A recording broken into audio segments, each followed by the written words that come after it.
Hello, you are watching Shalom World News. I'm Rory McLennan coming to you from Glasgow, Scotland.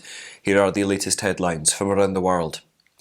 The Holy Father Pope Francis has once again appealed for prayers and closeness with the suffering people in Ukraine as they face Russian invasion.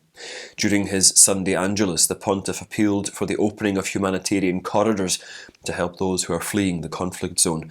His Holiness also urged the faithful to implore God more intensely and added that those who wage war forget humanity and rely on the diabolic and perverse logic of weapons.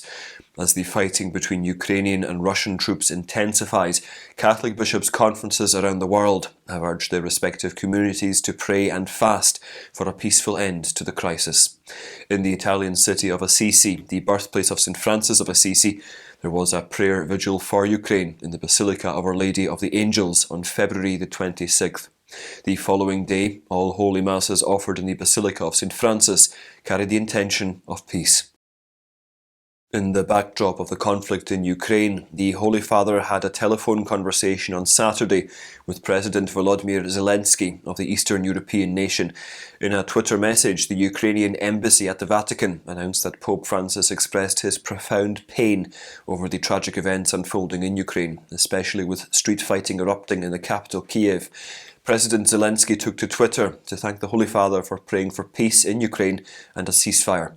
For the second consecutive day, His Holiness used his Twitter handle to forcefully affirm his no to war in both Ukrainian and in Russian.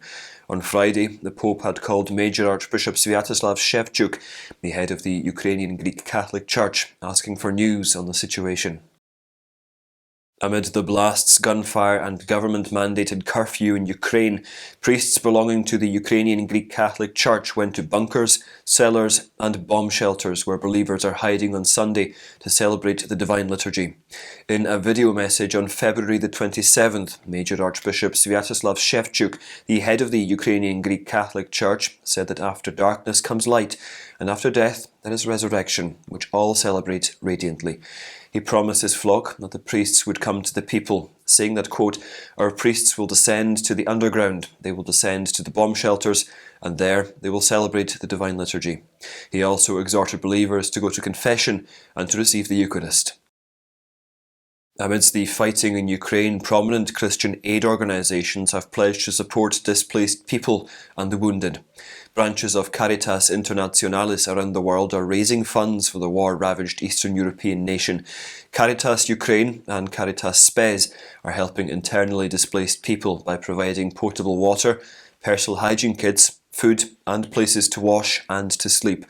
US-based Samaritan's Purse International Disaster Relief is also gearing up to send humanitarian relief to Ukraine. Its president and CEO Franklin Graham said that they will be dispatching an aircraft with supplies and materials to set up field hospitals in the conflict-hit country. On the other hand, the Knights of Columbus said on Friday that they would donate $1 million for Ukrainians who are fleeing the invasion. They have also started a Ukraine Solidarity Fund for refugees. Efforts of the Socialist government in Spain to erase symbols of Christianity have not diminished the faith of young believers, with a recent rosary rally in the Spanish capital demonstrating as much. On Saturday, thousands of young Catholics thronged the streets of Madrid armed with banners and rosaries to pray for the sanctification of the youth, as well as an end to the COVID-19 pandemic. The public demonstration of faith gathered around 4,000 young Catholics. The rally began at 7 p.m. in the Basilica of San Miguel in Plaza de España, with believers carrying a large statue of Our Lady for the occasion. A good number of priests and religious accompanied the young Catholics, with there also being opportunities for confession on the sidewalk. Many families also took part in the Rosary recital on the streets. Ave Maria. The newly appointed Archbishop of Glasgow in Scotland, William Nolan, took charge of his new see during an installation mass in St Andrew's Cathedral on the city's Clyde Street on Saturday. Formerly the Bishop of Galloway Diocese, Archbishop Nolan was recently nominated to be the Archbishop of Glasgow by Pope Francis. The see had been lying vacant after the sudden passing of Archbishop Philip Tartaglia last year.